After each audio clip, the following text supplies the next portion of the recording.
只因想将亲妈告上法庭，小女孩卖掉了妈妈送的金项链，聘请全城最厉害的律师帮忙。可男人以为她在开玩笑，疑惑地翻开资料查阅，然而女孩却斩钉截铁地重复 I want to sue my parents for the rights to my own body.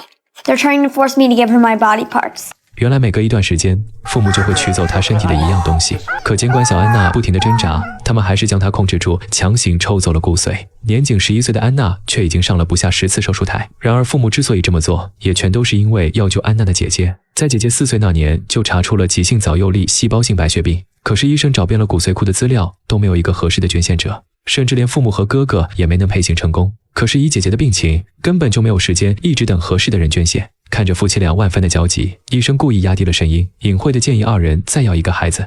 Umbilical blood can be an incredibly effective tool in treating leukemic patients. It's like a miracle. How would you know that the new child would be a match? We could make sure of it. 通过技术的干预，他们可以精准地保证配型成功。母亲瞬间看到了希望。就这样，安娜通过试管的方式来到这个世界，成为了姐姐的专属器官库。抽白细胞、干细胞和骨髓穿刺，安娜早就习以为常。可每当看到姐姐病情恶化，她还是止不住的害怕，因为她知道自己又会躺上手术台了。姐姐被紧急送往医院，经过医生的诊断，确认是白血病恶化导致的吐血。妈妈连忙询问，是不是又要抽取安娜的骨髓？可医生却宣布了一个糟糕的消息 The leukemia isn't Kate's biggest problem now. They've quit. They're gone. 这次不光要安娜的骨髓，还需要移植她的一颗肾脏。妈妈找到女儿商量，可安娜却第一次说出了拒绝。Do you know what's going to happen to her if you do this? Believe it or not, Mom, I actually thought about it.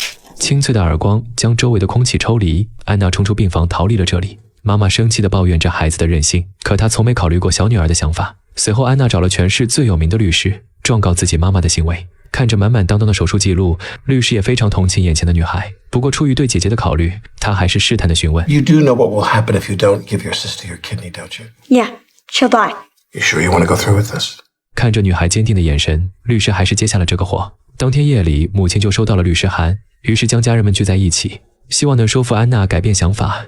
可女孩却哭诉着解释，她并不是不愿救姐姐，而是他们从没有为自己考虑过，如果只有一个肾脏，她又该如何生活？她可不愿一辈子都活得小心翼翼。And am I really never allowed to play sports or be a cheerleader or get pregnant? She's your sister. I know that. Anna, I'm important too, Mom. I'm important too. Let me go. 为了不让母女俩继续争吵，爸爸将安娜带到了单位。他想不明白女儿为何会突然这么决绝。不过安娜很快便融入了与叔叔们欢快的氛围中。看着女儿天真无邪的样子，父亲这才意识到他们自私的行为或许真的错了。于是他与妻子商量，希望能多考虑安娜的感受。手心手背都是肉，让谁遭罪他都心疼。可妻子却不愿意失去任何一个女儿，但他如今也不知道该怎么做。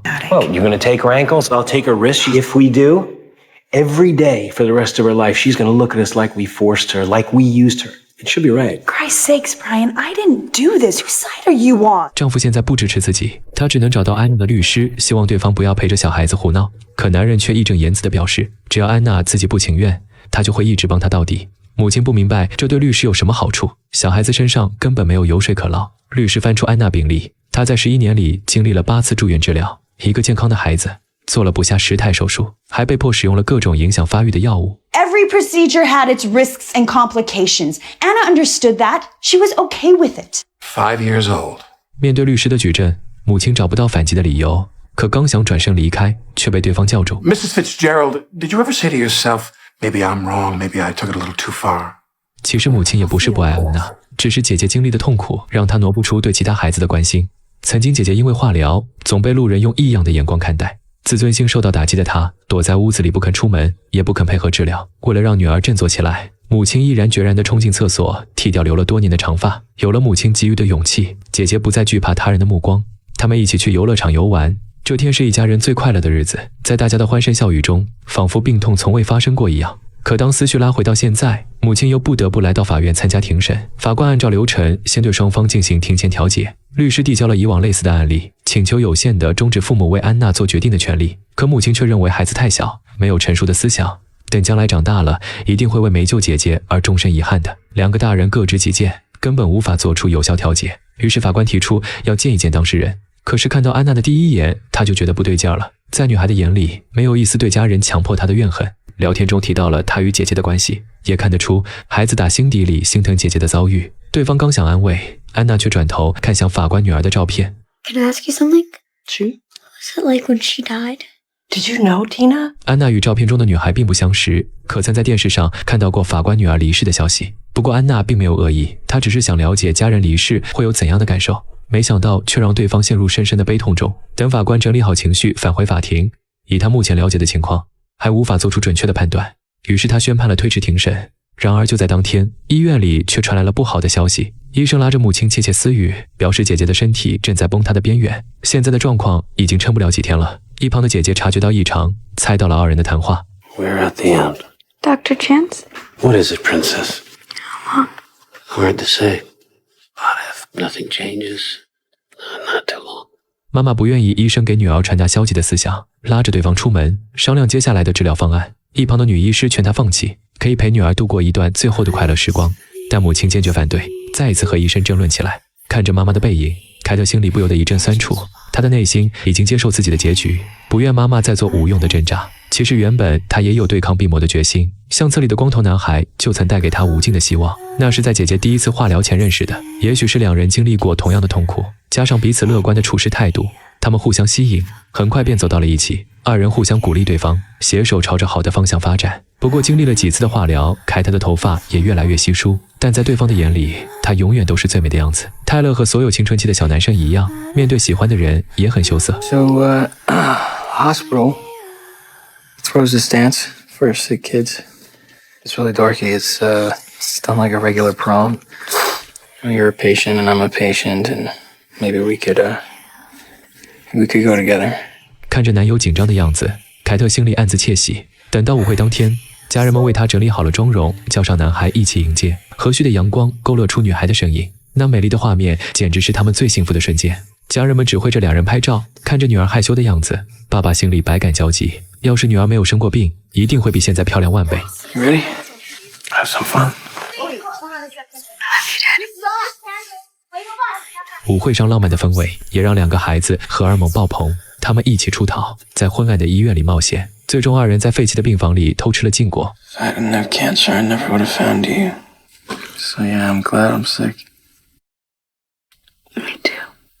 彼此相遇是他们的幸运，但是不顾后果的放纵却让其付出了惨痛的代价。母亲打听到男孩突然发病离开人世，凯特也随之陷入绝望，他仅存的希望也跟着泰勒一同离开了这个世界。如今死亡对凯特而言不会是令人恐惧的事情，而是再次与心上人相聚的门票。母亲和小姨努力地查阅资料，想要打赢这场官司，好让安娜给姐姐换肾。可是另一边，凯特经过长时间的透析，身体虚弱到不行，但他还是向爸爸提出了自己的小心愿。 What'd you say, baby? She wants to go to the beach. It's the damnedest thing. Been talking about it all day. 父亲询问了医生的意见，得到了对方的允许，他便到学校接上了安娜。看到车里开心的姐姐，他兴奋地向对方一路小跑过去。可当父亲回去拿露营装备时，却正好被妈妈撞见。得知他们要带女儿去海边，妈妈瞬间就坐不住了，拦在车前阻止大家离开。 You see what you're doing, sir? I'm gonna call the cops. Do on what you gotta do. The last 14 years, I'd let you have it all. No, the your last way. 14 Made years have every been single about 父母的争吵越发激烈，为了完成女儿的心愿，爸爸甚至搬出了离婚的说辞。最终妈妈抢夺钥匙未果，爸爸执意带着孩子们离开。姐姐如愿来到梦中的沙滩，从小她就向往大海，可是因为病情，自打记事开始，她的活动范围就只有家和医院。能和家人一起在海滩游玩一次，也算是圆了她最后的心愿，只是缺少了妈妈的支持。不过凯特还是非常知足了。可没想到，一辆车缓缓停在路边，小姨载着妈妈找到了他们。她充满歉意地亲吻丈夫，又将女儿拥入怀中。他们就这样静静地看着小姨和弟弟妹妹在海风中嬉戏，直到落日余晖洒向大地。姐姐也拖着虚弱的身子起身，用尽全力感受着难得的快乐时光。很快到了开庭这天，妈妈没有请律师进行辩护，而是亲自质问安娜为何会把事闹到法庭上。 For medical emancipation. That's not what I mean. You love your sister, right? You know she's sick. Why won't you help her? 妈妈心里清楚，小女儿对姐姐的感情毋庸置疑，连她平时大便失禁时都是她在精心照料。可安娜却一直咬死不松口。场下的哥哥忍不了了，打断了母女俩的争吵，让妹妹说出实情。 You shut up. Tell him why we're here. You promised. Kate wants to die. It. 最终安娜还是没能阻止哥哥，原来一切都是姐姐安排的，她已经接受了自己的命运，不愿家人再跟着受罪。可姐姐知道最大的困难就是母亲，才故意拜托妹妹帮忙。 I need you to do me a favor, Sissy. What favor? You can release me. 姐姐一字一句地教安娜，告诉他们自己的生命也很重要，不愿意小心翼翼地活，想踢球，想跳啦啦队，长大后还要生个自己的宝宝，过属于自己的生活。即便是哥哥说出所有实情，可妈妈却仍不愿相信。 Kate would have told me. Did tell you. She did. She told you a million times. You didn't want to hear it. 随后，安娜完整地重复了姐姐的真实想法。法官没有做任何判决。他们一起来到医院探望凯特，弟弟妹妹都非常的愧疚，他们没能完成守住秘密的任务。大家齐聚一堂，没有再谈论病痛，而是开心地吃了顿披萨。等众人离去后，妈妈还是嘱咐着他不要放弃希望。可凯特没有说话，而是拿出了自己准备的礼物。妈妈如天使一般守护了他14年，而这上面也记录着这些年的点点滴滴。凯特安慰妈妈不要为他难过，这一生虽然不长，但是他感受到了足够的爱。It's gonna be okay. It's gonna be okay, Mom. 母女俩就这样陪伴着彼此，最终姐姐还是在夜里悄然离去，到天堂与泰勒会面。姐姐离开的这几年里，家人们发生了很大的变化。妈妈重新回到职场，找到属于自己的价值。爸爸离开消防队，做了名解决青少年问题的顾问。哥哥拿到奖学金，进入纽约一所艺术学院就读。不过他们有个约定，每年姐姐的生日这天都会一起在海滩上聚会。安娜也成熟了不少，虽然她没能成功守护姐姐，但是她们的姐妹情将永远铭刻于心。海风拂过脸庞，安娜似乎感受到姐姐在一旁陪着自己。影片始终围绕着如何延续姐姐的生命而展开，家人为延长凯特的生命付出了巨大代价，甚至牺牲了安娜的身体与自由。这种不惜一切代价的续命行为，仿佛是只要还有时间，生命就有意义。可是时间并不在于你拥有多少，而在于你怎样使用。真正的爱，不是我为你做了什么，而是我是否听懂你真正想要什么。